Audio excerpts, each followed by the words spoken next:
the end of the day, if something that's helped you that you could recommend to others, then that's always going to be an assistance for you to be able to get started in the hypnosis world, because it may just get them thinking in order to be able to assist. I'm just going to try Adam again. Adam, can you hear me? I can hear you through Zoom. I don't know if you can anyone Can't hear you coming through the app. Clubhouse. There's nothing coming through there. Right. Okay. That's really strange. I think so. So for anyone who doesn't know, what we're hoping to eventually do is get these recorded and make a small podcast out of them. So Adam's got all the gadgets. In fact, we're actually talking to each other via Zoom at the moment just to be able to get this set up.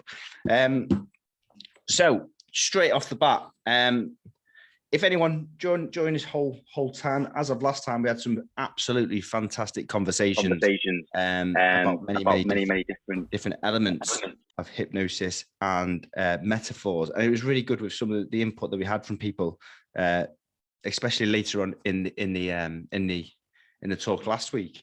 So please during this, if ever you feel like you want to pass any comments over, please just at the bottom right hand corner, you've got a little hand. If you press that, you can request to come up and speak. We'll bring you up on here. And as we always say, this is always a safe place to be able to talk. So do please feel free to jump in with that. Adam, can you hear me? I can now, and I don't know if you can hear me through Clubhouse at all, but yeah, I can, mate. Yes, I can hear you fine. We've made it work. We've made it work, everyone. So hopefully as well, if you do miss some of this, obviously, because you're not going to miss all of it, obviously, you should be able to hopefully catch up on some of this later. So Adam, we had a good chat, tools and techniques. What have you got in the bag?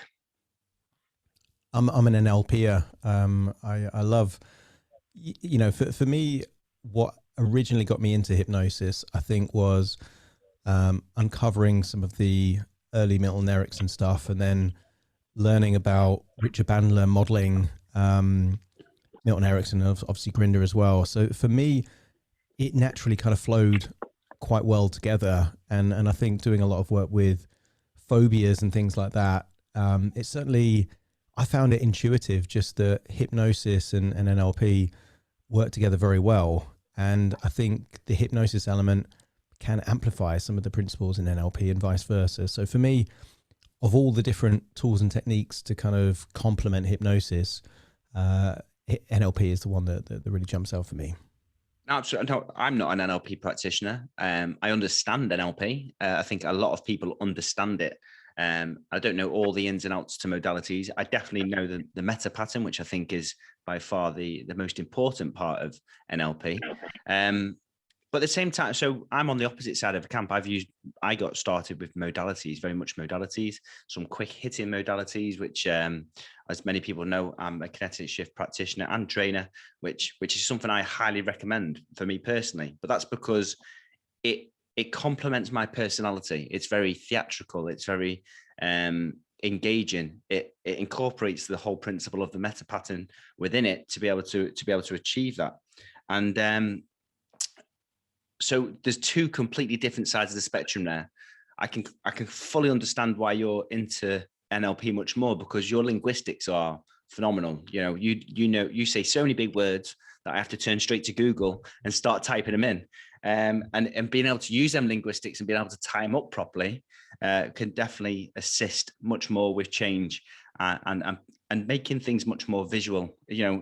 Whereas I'm the other person who could only make a drawing book a coloring book, shall we say, rather than an actual novel. Rowan, I see you've just popped up. How's things, mate? Yeah, not too bad, Graham. Yeah, just off the back of what you were saying there about kinetic shift, I wanted to ask you a question really about it. Oh yeah, absolutely. Crack on. Well, I'm trained in magnetism and fascination from Marco Parrott's school in Nice. That's fantastic. I was sort of wondering about your views on the similarities between the two of them and their ability to keep you present during the session as well. Yes, 100%. Every single person's 100% present because kinetic shift's actually an eyes open modality. One of the things that Carl is very, very keen on is magnetism too.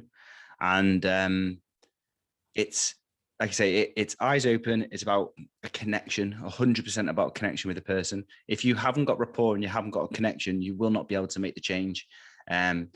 But as I said before as well, utilizing the principles of the meta pattern, you can completely engage someone into that modality and be able to connect with them, making that change very visual in front of them, to the fact that you tend to get a lot of swear words of where the bloody hell has that gone afterwards. Does that make sense? Yeah, totally.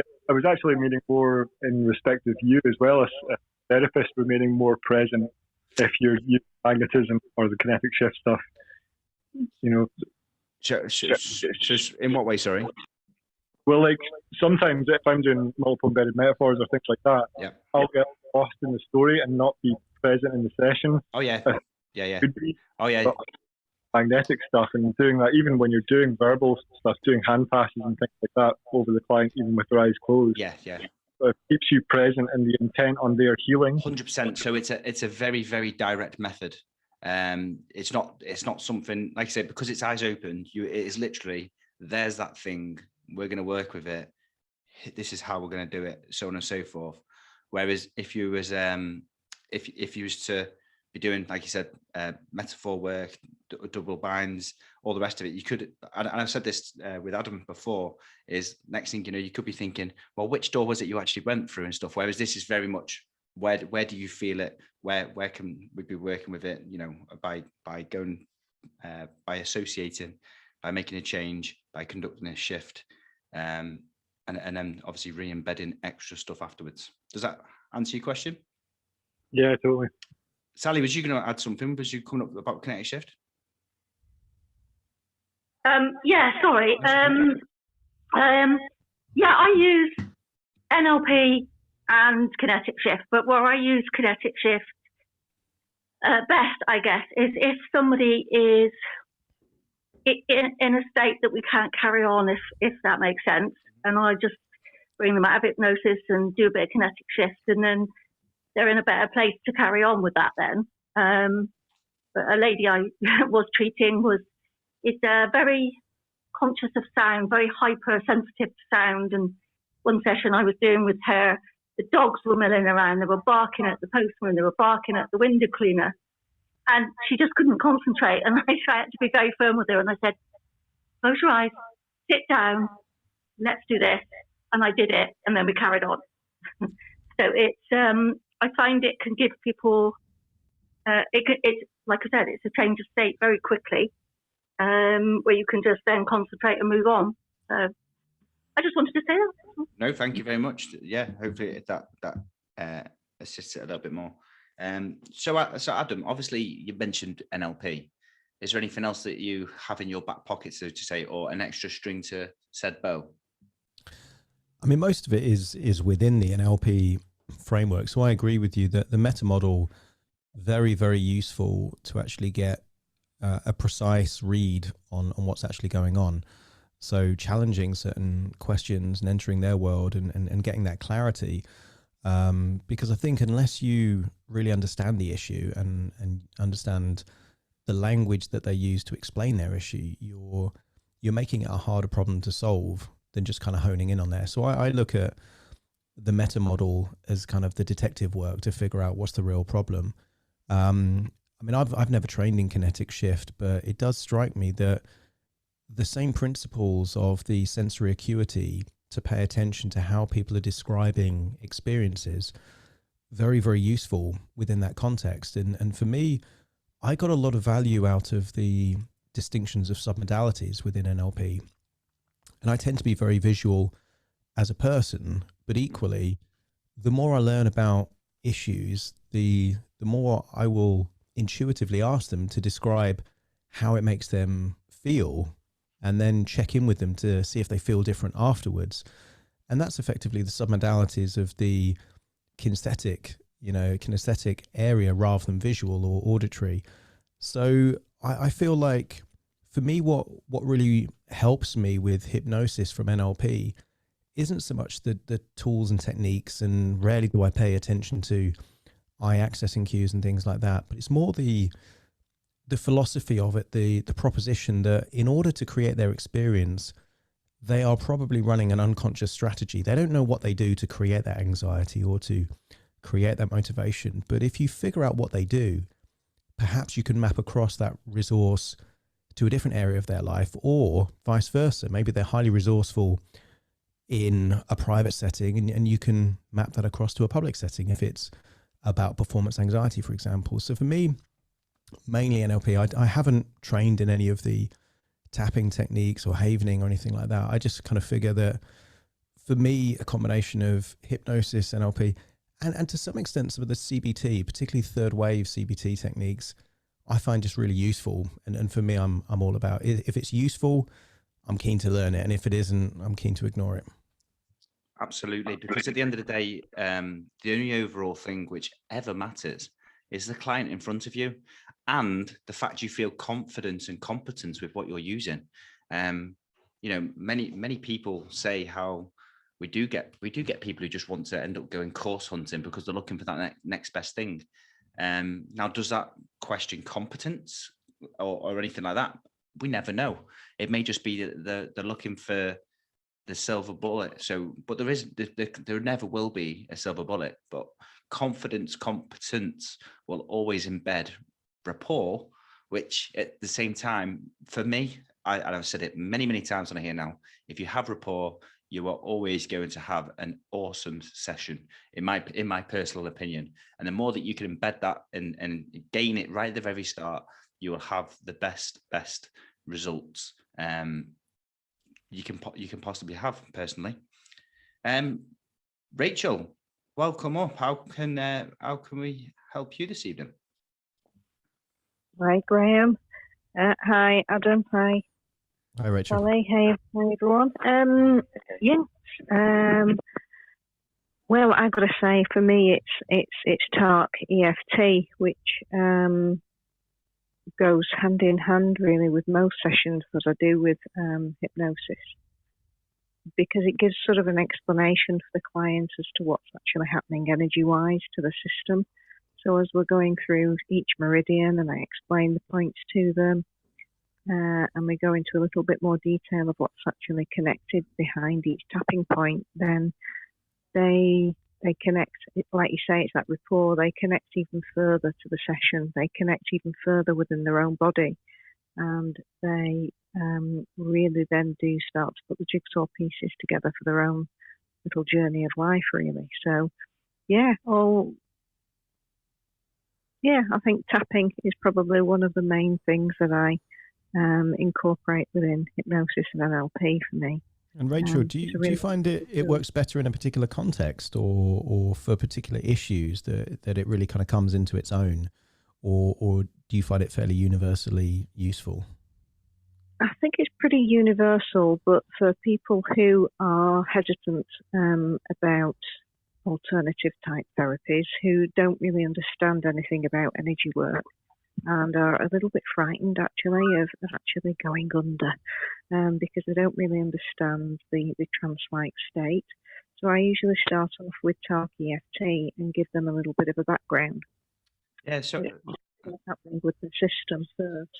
Once we've had that little bit of a background, they're much more confident about, going through with anything that we lead on to from there, because they actually understand the journey. No, absolutely. So, I've actually had a child client this week. I nearly said a giant. And if ever, so 9 years old, fear of dogs. And if ever I have a young client, I always have to meet them first. And I've mentioned this before. I'll go and meet them, and I'll go and perform some magic for 10-15 minutes first. Obviously that builds up rapport. That also gets them thinking, oh my God, if he can make this disappear and turn up there and everything, what else can he do as well? And lo and behold, this when I went to meet this child this week, as soon as his mum welcomed me into the house, taking off my shoes, what was there on the floor? His Hogwarts bag. So therefore, instant gain of rapport. And I completely agree with you there, Rachel. The contrast of concentration can be very, very difficult with kids. You tell them to close their eyes, you start talking, they may start going into hypnosis, but then they start to try and fight out of it due to the fact that they're not too sure if their eyes should be open and closed. But as far as I'm concerned, it's just, yeah, that's it. Just continue closing your eyes and keep using your imagination. And this boy's imagination was absolutely off the scale. You know, he lived in Harry Potter world at Hogwarts and all the rest of it. So you could see the way he moved around the room when he was thinking about things. Naturally, his body changed positions. And also, Rachel, EFT's getting a massive amount of support at the moment. I don't know if you know Nikki Forbes, based up in Carlisle. She's doing a lot of work with frontline workers, her and Andy Steele and many other people as well. And it's getting a lot of traction at the moment, EFT, and it's getting even more because I know in America and stuff they use some of it in schools too. So so thank you very much for sharing that. You're welcome. Catherine, that's got to be the longest you've waited to get up here. Oh, well, I have to give someone else a chance, don't I? How are you, my lovely? Good. I just wanted to say, just to follow on from Rachel, really, that I'm not sure what I believe about the energy part of EFT, but I think it goes really well alongside hypnosis, because if people can't find the root of that specific issue, I feel like EFT can pinpoint it a lot easier. The way that it works, they seem to find it a lot better, be able to narrow it down. And also it does use the movie technique, which is also an NLP thing, isn't it? You know, when you get on higher levels, you use the movie technique to identify and use EFT to deal with those issues within that. So that's like a mixture, isn't it? So, but it really goes well with hypnosis, I think. Yeah, there's so many different ways of being able to use it. It's a really beautiful tool and very, very, very effective with kids, because, again, with that rapport, you know, you can really give them examples of how clearing out your energy system might make them yawn, burp, fart, whatever. So as soon as you can make them giggle about anything like that, they're onto it, you know, and it's like, oh, she's talking my language. So, yeah, it's very versatile. It seems to find in the subconscious that bit that you know, when you can't remember where it came from in the first place, it seems to pinpoint. It's different to hypnosis, but it seems to work well alongside it to actually sometimes find the root cause a bit easier or a bit more specifically. Yeah, it gives the logic behind. It's that connector really between hypnosis and NLP and sort of energy therapy in general. It seems to be that missing link, I feel. I think you also just broke into another amazing technique, which, again, you know, rapport builder, game changer, in my personal opinion, from what you mentioned there, Rachel, is talking their language. Now, many people say you should never swear in a therapy session, or you should never do this, you should never do that. If the person is using swear words like for something to describe something, I'll use it back. I've, you know, my military background, you know, people, I don't keep it a secret from clients. You know, some people have potty mouths, and if you utilizing them words, I truly believe sometimes putting it back into there to be able to, you know, someone saying something was shit, just, yeah, utilize that word. And like you said, if it's a kid and you can utilize something like that, well, not necessarily swear words, but if, like you said, burping, farting, whatever it may be, and you can get that giggle, it's just as powerful as anything else. Adam, what's your thoughts? Yeah, I mean, totally agree on the language, you know, not just choice of language, but kind of all those kind of introductory bits to NLP. So, you know, building rapport by matching, mirroring, pacing, leading, that kind of stuff. You know, I think these are just kind of universal principles that even if you haven't studied NLP, to become a good therapist, you need to be in a constant state of rapport, know when you're not in rapport, and then reconnect quickly. I agree with Catherine as well. You know, the ability to fuse different protocols in. So yeah, use a movie theater as a metaphor, so you can get to that point of stage disassociation. And then while you're there, well, then you can do a rewind technique, you can do a swish pattern, you can do anything visual. Once they've got that movie theater of their mind, you know, it's so easy to map across to lots of different techniques. So yeah, totally. I think what we're really discussing here is that it's a toolkit, you know, and I think that metaphor of having many different approaches to a problem. And I'm sure you all get asked the same question, but sometimes when a new client wants to work with you, they'll say, well, what are you actually going to use? What are you actually going to do? And quite often I'll mirror back a metaphor and say, well, look, if you hired an electrician to rewire your house, you don't ask him what tools he's going to use.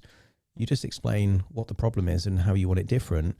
And it doesn't matter what tools they use, as long as they get the right outcome. And I think that, for me, is a really good way to manage their expectations, not to expect just hypnosis in a session. I'll use whatever I feel is going to give them the best outcome in the fastest time period.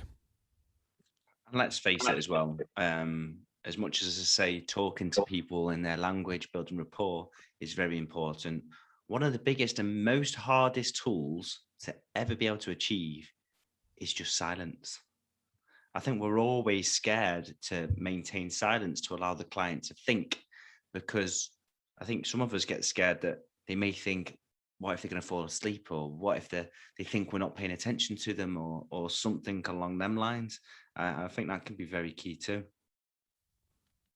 I agree with that. And I mean, this isn't a therapeutic technique, but I mean, I spent, probably 15 years learning how to sell very well, taking principles of persuasion engineering from Richard Bandler and John Laval, but effectively using hypnosis, language patterns, and NLP to influence people to grow my business. And I found that just knowing how to influence people, knowing how to communicate well, knowing how to effectively sell them on an idea, that's actually really useful to help people with a therapeutic outcome.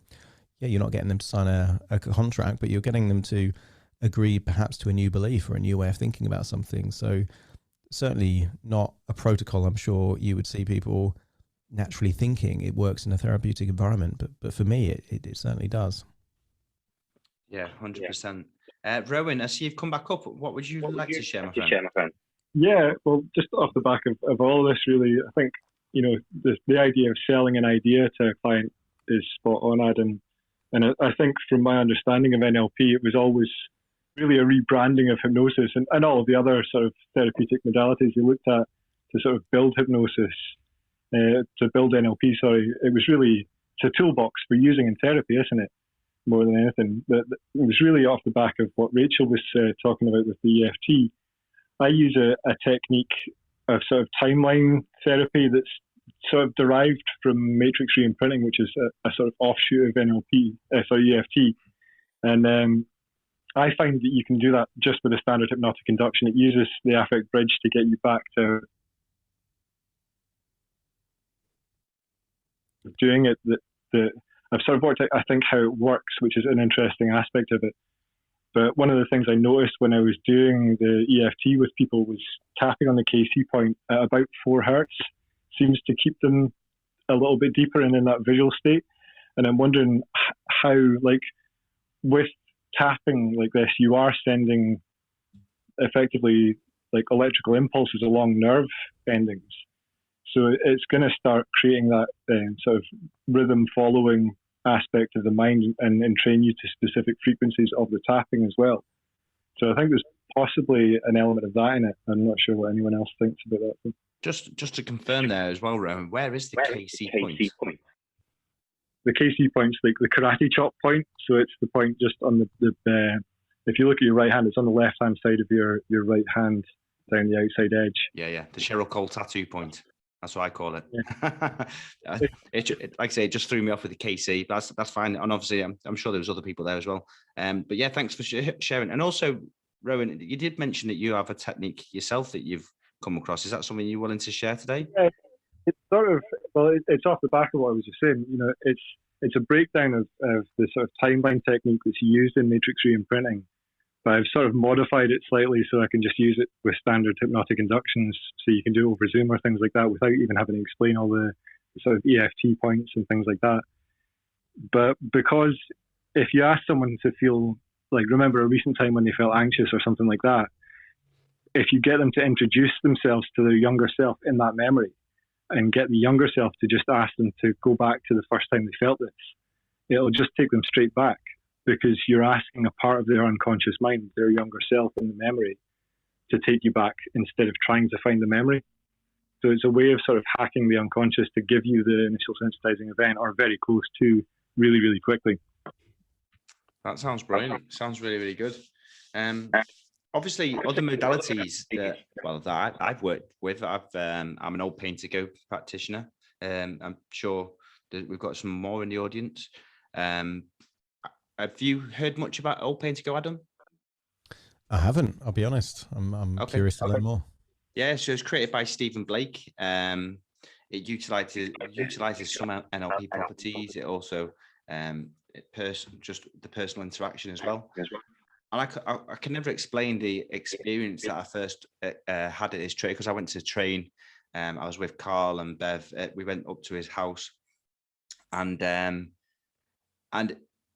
lady came in who had what was it? It was arthritis. She had arthritis, and she was literally very much crippled. Her frame was dropped. She was in pain. Because he always puts out for free clients for whenever a training package is on. And I swear you're not, once he finished this session, she leaped out the chair, stood up straight, all framed, completely much more sturdy. But more importantly, the smile and the near on tears that she had in her face, just to have felt freedom. Obviously, I don't know how the follow-up went. But Stephen typically has a very good positive outcome. And some of the bits that I've had, I had a Royal Air Force lady who contacted out for me before. She had ME, and she was borderline about to get kicked out the RAF, and we managed to keep her in for things like that. Again, a modality, you're going for it is much more scripted, this one. So yes, although we suck through our teeth sometimes at scripts, it's more just the process and keeping some of the words scripted. But it works. It does work. I have had some negative results with it as well. If anyone else in the audience has had done old pain to go, please feel free to shout up or come up on stage. But yep. Oh, Sally. I have, Graham. Yeah. And how do you find it, Sally? I don't use it a lot. I've only used it twice. Once last year before lockdown. A lady that I know, she's got a condition called ankylosing spondylitis. Okay. I have to say it. And it was very successful with her. And then she's had a reoccurrence lately. She came to me, we were going to work on weight loss, and I did one session with her, and then she had a really bad flare-up. But that's because she is the sort of person that goes 100% into everything, and she just go, go, go, go, go. And I did warn her after the first session that the pain could possibly come back if she didn't slow down a bit. And that's the thing with it. But I did do a session for another friend on Saturday for pain in her shoulder after the COVID jab, and that didn't work. So I don't know. I sometimes think it might be me rather than them. I don't know. Absolutely, and for anyone else in the audience who knows, Stephen has penned something that's known as brain bargaining, which comes along with parts, but being able to set up that framework in order to allow the brain to allow and understand how the change is going to happen, and it can be used in many multiple statures as well. Obviously, other modalities. We've got the swan. Have we got any swanners in the house? Anyone, if you wish to come up and talk? Yeah. Rowan, yeah. Big fan of the swan. Yeah. Also, off the back of something you were saying earlier, about scripts. One of the things that Bob teaches in his sort of, if you go through his mentoring with him, he teaches you that he's completely scripted, 100% scripted all the time. And he says, I'm not really scripted. I use a template. And it's like if you get on a train at Aberdeen and have to go all the way to London, your train driver knows all the stops it needs to make. You can jump off at York and go and grab a bite to eat and then jump back on the next train and get to London. You're always going to get to the end point, and you've got the markers to get you there. So I think from that respect, knowing scripts or understanding the steps that you want to lay out and writing out your therapy for the next week or the next fortnight for the client, I think that's a really good thing to do, is to be scripted effectively. Yeah, absolutely. We've been through that comment. How many weeks ago was that? That was a fair few weeks ago, wasn't it? Wasn't it? Yeah. And quite controversial, Rowan. Yeah, it was, literally I had to wake up to pitchforks at my door and everything. No. But like we said, overall, for many, many, many months, I used bullet points and things. I don't like using full script where verbatim, that's what you're reading verbatim. Yeah. Guidelines in my eyes is not a script. It's a layout for the session, really, and knowing the points you want to cover. Absolutely. His consultation, he's got 6 questions that every client's got in the mind when they come to see you. So, like, can you speak to my unconscious? So he does a little magic trick where he shows that you can guide your unconscious. And it's just like little markers throughout the initial consultation that he uses for effectively his template stuff. Everything else is just him telling stories, really, most of the time, I think, and using the swan. So. Well, that's it as well. And I've been in Bob's lesson for the wall. Again, great structure of how to be able to find out information for the start of your therapy session too. Yeah, definitely. I think the initial consultation for Bob Burns is just, it's got the points that you need to cover in that first session with the client. And I think from that perspective, yeah, be scripted, but as far as sort of books and books of scripts, they're completely useless, really. See, I love that controversial bit at the end there, because it's exactly what you said. There's being scripted and there's reading scripts, and that's pretty much you literally in that one sentence there finished off how that whole hour's chat, wasn't it? Really. So yeah. So has anyone in the audience got anything else that they've worked with? Any techniques or anything that they'd like to share? Just raise your hand. We've had here we go, Mandy there coming up. Hi, Mandy. Hi, Mandy. Hi guys, how are you? Fantastic. Mine is so if I've used hypnosis from somebody, an awful lot would be how I feel.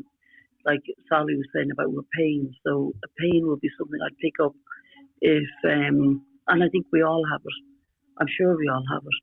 That when you're working with somebody and say they're standing up and that, and you move your own body around, you feel where they have the pain, or you feel where the problem is on them. So I'd use that all the time as a technique to go to. Awesome. That's really good as well. So obviously showing more the spiritual side of how things can work too. Yeah, it's a strange one, Graham, because it's not something it's not something that I was ever taught, but it's something that I really do believe it's something that we all have, that we just don't trust in the fact that whatever happens, our energies join, or when somebody lets their barrier down where they're open, and you find that you're open towards that person, you can feel you can feel different things about pain and yeah. Anyway, that's all I want to say. But that's I use that all the time. Every treatment, when I finish a treatment, I'll get them to stand up or I'll get them to move their body around.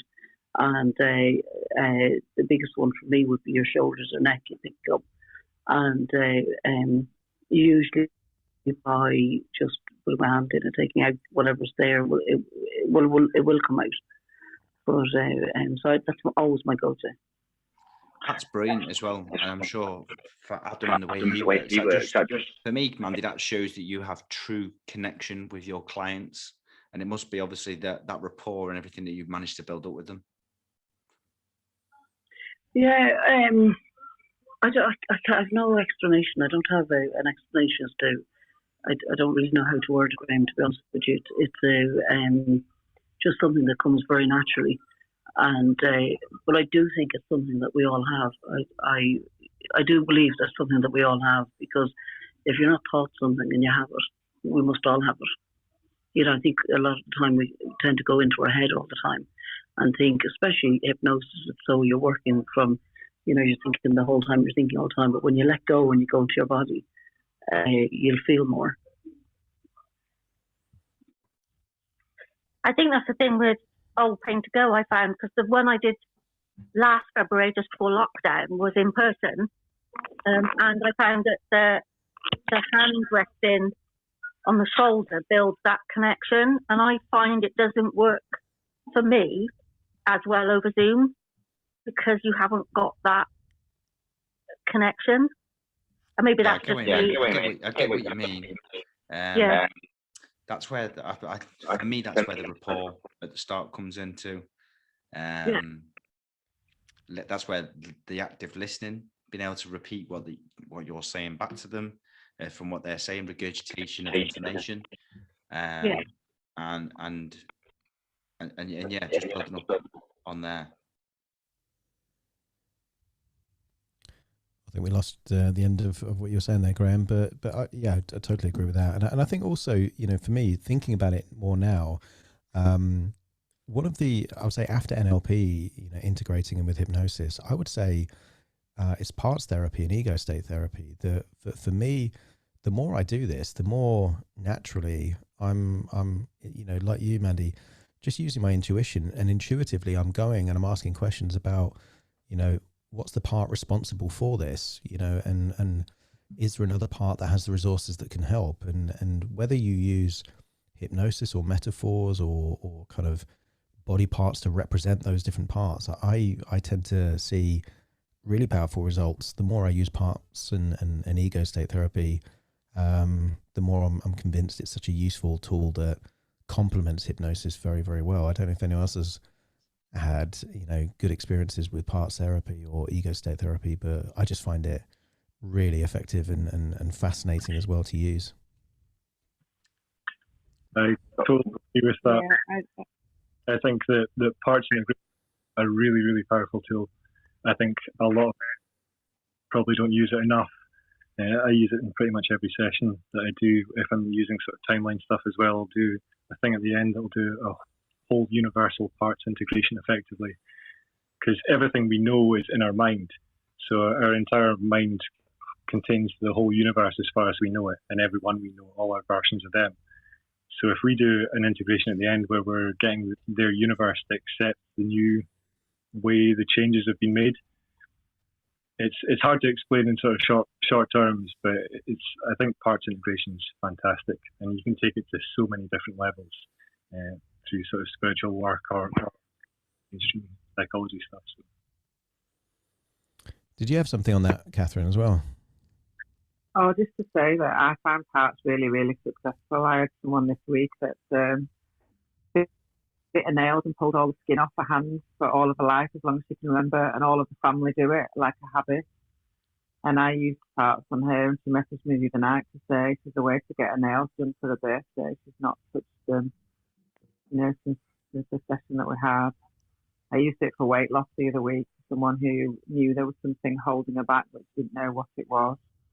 And I also had a client for IVF support. Not obviously IVF, you can't make someone pregnant, can you? But the support with the anxiety, and she had something that was holding her back, but she didn't know what it was. Probably fear of failure or something like that. But yeah, I use parts quite a lot, to be honest, as part of my hypnosis. I don't necessarily see it as a separate modality, but as part of my hypnosis, I just use it. Yeah, I agree with that, because when Graham was asking me which kind of tools and techniques, for me, parts therapy and ego state therapy is so entwined with the hypnosis that I use. I don't see it as a separate protocol that complements. For me, it's the same thing. It's just, and it lends itself so well to metaphor. And I'll sometimes give them a few different examples of metaphors that I like, and I had a teacher recently as a client, and he really liked the metaphor of a classroom, and you've got kind of chaotic kids doing different things, and you've got smart kids and all this, and that worked really well for him. And a few weeks back, I had a lady who was ex-military, and she knew the layout of a military ship inside out. So for her, being the captain of that ship, and then different parts of the ship had different functions, I think that's also part of it, using the meta model, using rapport, so that you can find a metaphor that really maps across to what they already understand. And then that helps with the parts therapy even more. So, I guess the more you know of these things, the more intuitively you can kind of have a bit of a fusion of all different, things that might be a combination of hypnosis, CBT, mindfulness, ACT as well, acceptance and commitment therapy. I tend to use a lot of those metaphors, again, intuitively as part of the hypnosis I do, just because they work so well in terms of letting go of things that don't serve people anymore. Any other modalities or protocols that people really like using? Yeah, I use MBIR, Adam. It's absolutely one of the most powerful tools I've used with anyone who is suffering trauma. It's so gentle. It's mindfulness-based inner repatterning. It is the most gentle, beautiful way of dealing with anybody in trauma. You don't need to talk about it. It's just very, very subtle. It's colour therapy used in the most beautiful way, alongside the hypnosis, really. And it's just sort of allowing your body to sink into that colour with that episode of your life and just accepting it without any judgment. It's so deep and powerful. It's very still. It's very slow. You feel it, you experience it, and you just allow yourself to go into the colours as they come. And it's just the most magnificent tool I think that I've used for trauma. That sounds very interesting. That does sound very good. So yeah, sounds fascinating. I've not heard of that before, but I'll definitely do that. But as you were describing colour and things like that, there's a protocol that I've used only in group workshops, but I have used it for arachnophobes, and that is using art therapy. And I don't know if anyone's seen the scene in Harry Potter where they have to imagine their worst fear and then they make that fear ridiculous. Well, I mean, that's effectively using an NLP technique of reframing the meaning. But we do that in a group workshop where we get people thinking of the spider they're terrified of, shrinking it down, which is obviously a submodality shift, and then doing those things where we put roller skates and bright colors and a smile and big eyes. And I use the metaphor of Disney cartoons. I say, well, look, you know, what is it that the Disney villains all have in common? And quite often it's rigid right angles, you know, dark colors, you know, stressful music behind the scenes. And all the friendly characters have got big round eyes, big smiles, soft features. So effectively we turn their internal representation of a spider into a Disney-fied version of that.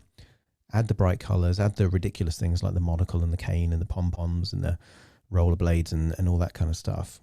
And then actually get them to draw it out, you know, with bright colors. And we hand out felt tips and pens and crayons and all this kind of stuff. And that kind of regresses them back to a child where that was probably the last time they were using crayons. And it helps, you know, and I think art therapy, when I started, wouldn't have been something that I would think would be an effective protocol to use, but it really does work and helps them to change the associations that they have with spiders. I don't know if anyone else has had experiences like that. My son was treated with art therapy.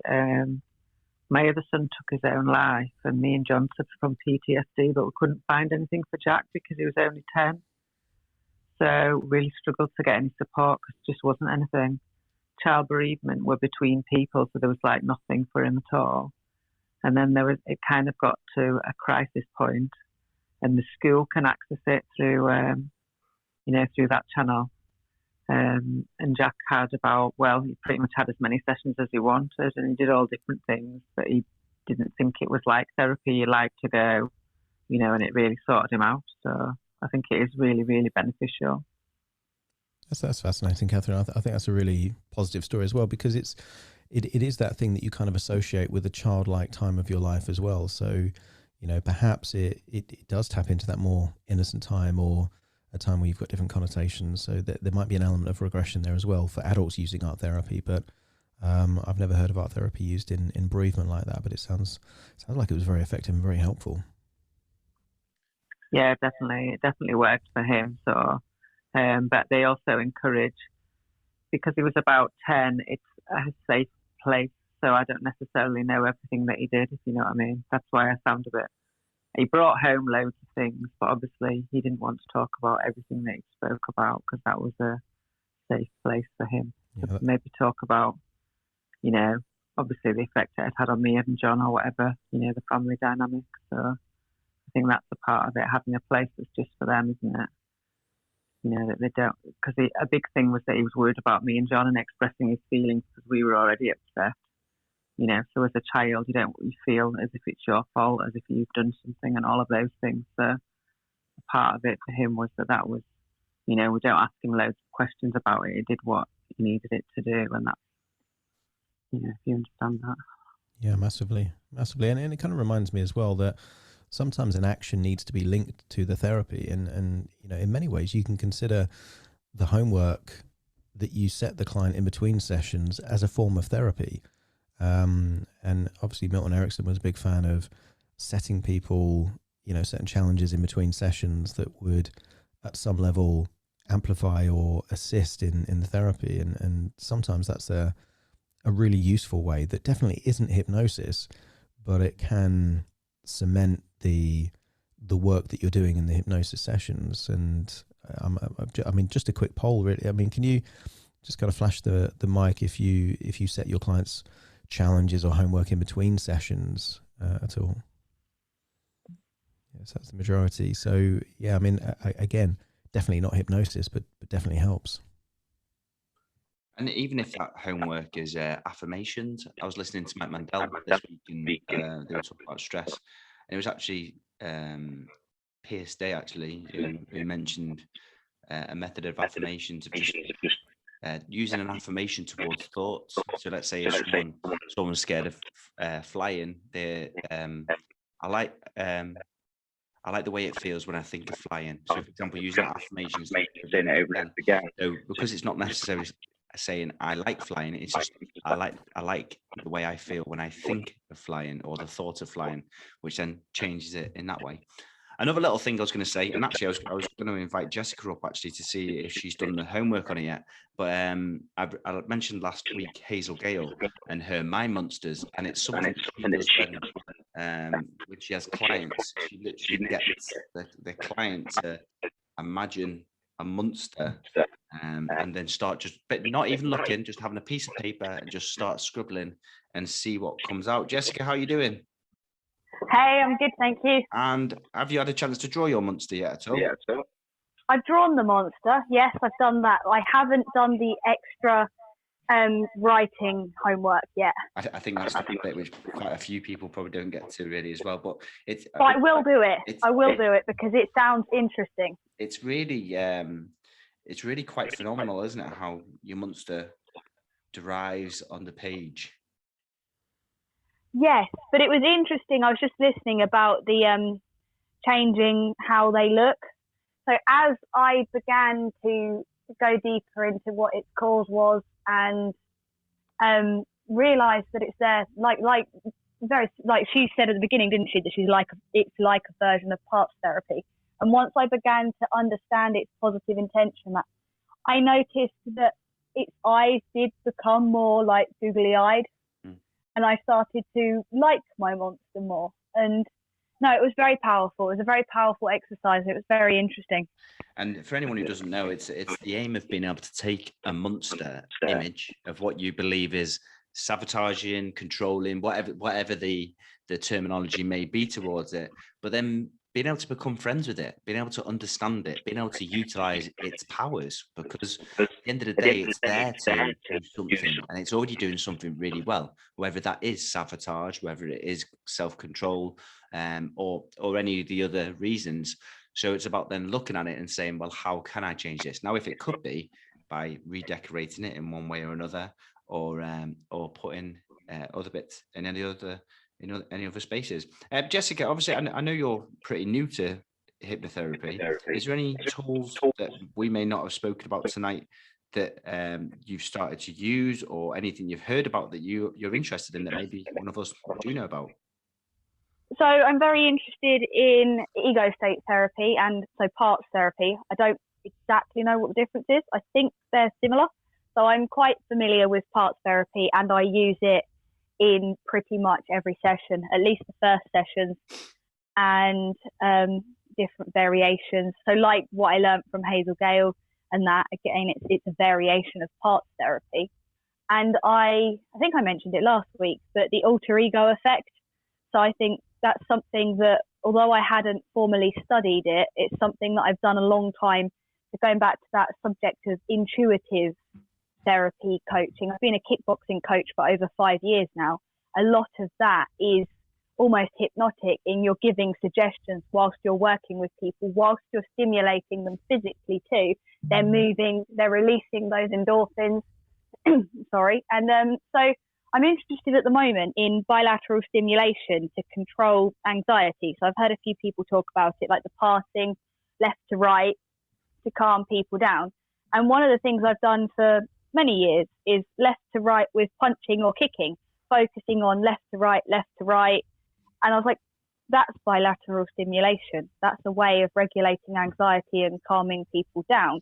It might not be the stereotypical setting that most hypnotherapists would think of, but that's what I'm currently exploring. If anybody has anything to add to that, I'd be interested to hear from them, because like I said, this is not something I've been taught. This is something that I'm very interested in, using hypnosis in conjunction with physical movement, in getting them punching things, getting them moving into that heightened state.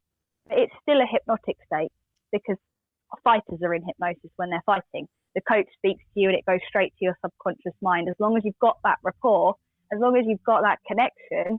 And again, this is where I've only learned online, and I'm and I've had good success online using mainly parts therapy and all the Jack Quinn syllabus, because that's who I learnt under. But I'm now looking forward to developing my skills face to face, because there is a greater connection. Have you come across Gary Turner at all, Jessica? No. So he's very much in your bag. He's a mixed martial artist. I can't remember his exact skills, but he does a lot of work in therapy and fighting as well. So again, talk to me out of here. I can put you in comms with him. But Adam, ego states, do you want to address that? Because I know you use it a lot for therapy. Yeah, I mean, I use ego states a lot, and although I would primarily say it's parts therapy I use. I mean, things like the interjects and things like that. I don't really get too bogged down into them, creating a manifestation of the original cause and all this kind of stuff. I fundamentally, although I call it ego state, it's very much parts therapy that I use. And for me, I do buy into the idea that only one part can be in what would be called the executive at any one point in time. So only one part is in the driver's seat, and that metaphor tends to work very well with them. I guess the cousin, because it was mainly Gordon Emerson that really developed a lot of the modern theories on ego state therapy, and of course he now creates resource therapy. So I think one of the key distinctions there is that it used to be the belief that these states would be created at a point of trauma. And although some states are created at a point of trauma, some resourceful states are just created because they're highly useful and functional. So I guess that's one of the distinctions there. But certainly I'm not an expert on the differences. I would say one of the things we haven't really touched on, but it did make sense when you were talking about the movements there, is things like EMDR and IEMT. We've not really touched on that too much, but there are lots of clinical journals that say that very, very useful for trauma work. I don't know if anyone up here on the stage has used things like EMDR or IEMT to help with things like trauma or any other applications. I haven't used them. Well, I have partly because EMDR is built into kinetic shift. It's one of the elements. As for IEMT, I haven't used it, but I've seen successful demonstrations. So I hosted Matt Kendall last July on my meetups, where we went through a full demonstration of it and everything. One of the blokes on there, I think you might have been on it, Sally and Catherine and Mandy. Literally, as soon as he finished, he just went, "What the fuck?" that was. He's like, "I don't know what you've just done," and I've only heard very, very positive things actually about IEMT too. So I don't know if anyone on here is a practitioner. I'm not trained in EMDR, but I was treated with EMDR because it's approved by the NICE guidelines, isn't it, for PTSD? And as Graham knows, hypnotherapy took me so far, but there was still that trauma element. I couldn't get the right support for that. They couldn't get to it. And then I had the Emdr, where you use, like little TENS machines, one in each hand that vibrate, and then they speak to you at the same time. But it is relatively content free. You have to. It's a bit like hypnosis in the way you have to think about the situation in your brain, and then they use the bilateral stimulation, which Jessica was talking about, because that's how EMDR works. Some people, you do it with your eye movements, but the one I did, you used little TENS machines, one in each hand, and they went from each side, so it was bilaterally stimulating you while she was talking to you at the same time. Yeah. No, thank you very much for sharing that as well. And that's the thing. There is literally so many different techniques. Jessica, sorry, was you about to share something? Yeah, I just wanted, because I don't think it's been covered, but again, I'm not an expert on this, but breathing techniques, they are so beneficial for a hypnotherapy session. In terms of, like, I had a coaching session earlier, and she's not a hypnotherapist, but she's got a master's in sports psychology, and she was getting me to do different breathing techniques and visualizations, and I think they can be underutilized because it's just breathing. And most people say a bit about focusing on the breathing to relax, but I think they deserve more recognition in how therapeutic they can be. I would agree with that. And I've been watching lots of videos with Wim Hof recently, and he's a hypnotist. Let's be honest. I mean, he's talking about breathing techniques, but very powerful suggestions included that as well. I know we're getting close to the end, but I know Deborah has joined the stage. Did you want to ask anything or contribute anything there, Deborah? Yeah, hi. I was just wanting to ask Jessica, you ever use that, the ego states with the executor when you're doing your coaching? Do you ever like call up, certain executors before they go into fights or whatever? Being honest, it's not something I've had much experience with yet, because I didn't know about ego states when I was last working face to face. So no, not really, but I can see how it works, and I can see how I will be able to utilize it. I'm going to add, I don't actually work with many fighters or athletes. I'm a fighter myself, and I discovered hypnotherapy in lockdown. So mainly I work with kind of just generalized anxiety, problems around eating, self-esteem, things like that. And I do use, and so like the main thing I use is parts for that, to help them find the part that's been causing the negative behavior, the unwanted behavior. Yeah, it's just amazing, isn't it, when about ego states? And I learnt mine. It was Adam who had mentioned the executor. I'm assuming Mike Mandel, where you got that from. I'm under Mike Mandel's academy, and when he introduced the 150 ego states that live in your basement of your mind and stuff, it was just amazing to think you could call up different ego states for different jobs. Yeah, it's incredible. And again, the coaching that I had earlier myself, she didn't call it ego state therapy. I don't think she knows what I don't know if she knows what ego state therapy is. But what she was doing disassociation with me. Then she was putting me in the ring in that association and calling upon that ego state. And the more I think about it, the more I was like, that was basically ego states, just without being called that. She called it something else, some form of visualization. Yeah, just use different names. But yeah, thanks anyway. I just thought I would. Thank you. Thank you for that, Deborah. Mike's absolutely brilliant. I hosted him back in April now. Adam, you joined us as well. The information that he shares on ego states it blew a lot of people away, didn't it? I mean, it was such a good metaphor. I've never used the metaphor of a bungalow and then a basement and then kind of like a side basement, but I think of ego states and the different resourceful parts in that way since I've heard that metaphor. So it definitely helped me to kind of think about it in different ways. So yeah, I think the more ways you've got of thinking about this kind of stuff, then the more natural it is to use them in the right thing. So I guess we're coming to an end, because this was a 1 hour room today. For me, summarizing, it's I don't think we've heard a single person that just use clinical hypnosis as a standalone form. We're all fusing different things in different ways to kind of add it. And I think the metaphor of a toolkit is a really good metaphor, because the more tools you've got in your toolkit, the more options you have. And for me, that's the presupposition of NLP. It's better to have choices than not choices. So the more we learn, the more ability we can use our intuition to choose the right tools for the right job. I don't know if you've got any final points, Graham. Yeah, absolutely. I just wanted to put onto the fact of, I still second what I said at the start. It's all about your own confidence. And if you're confident of whatever the technique is you're using, you'll be able to do that great change work with the said client.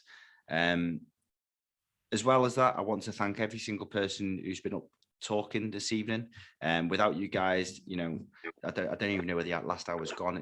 It's been fantastic, and just as much so, every person who's been in the in the listener forum this evening as well.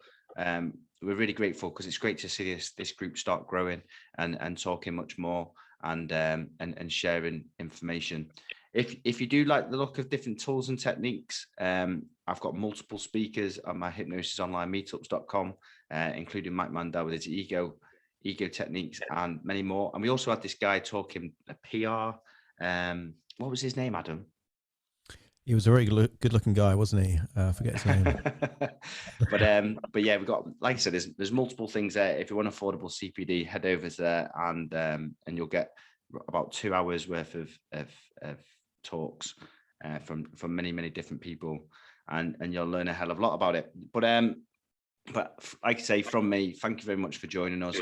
It does just go to show that hypnosis, well, it comes back to what we very, very first said at the start, Adam. What is hypnosis?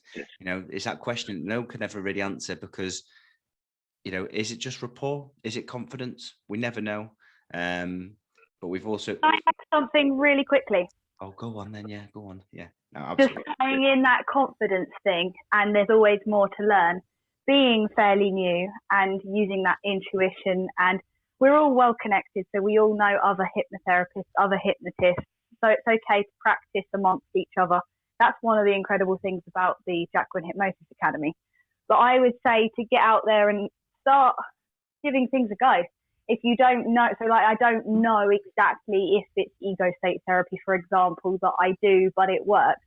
I think we get too caught up in our head about needing to know the exact protocol, the exact script.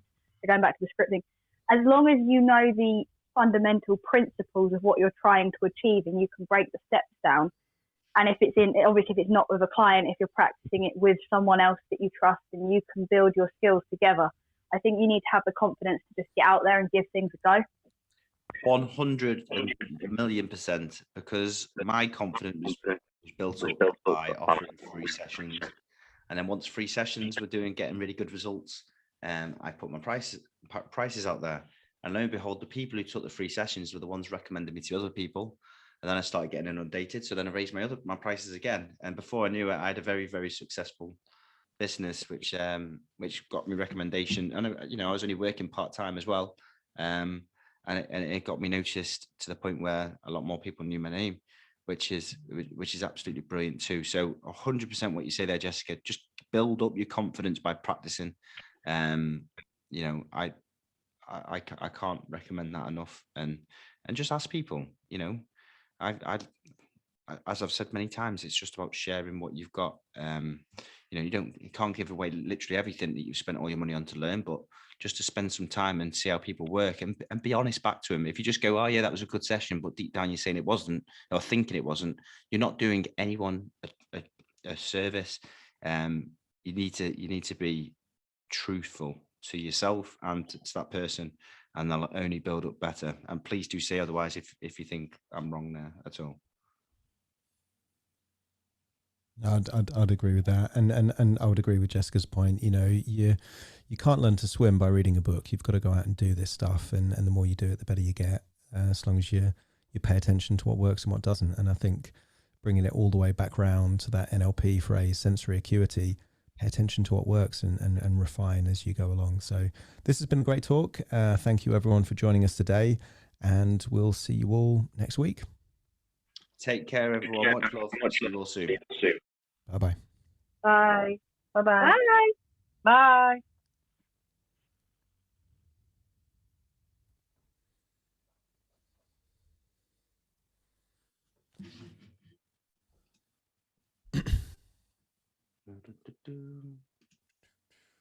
Hello. Do you want to stop recording there, Graham? Oh, yeah.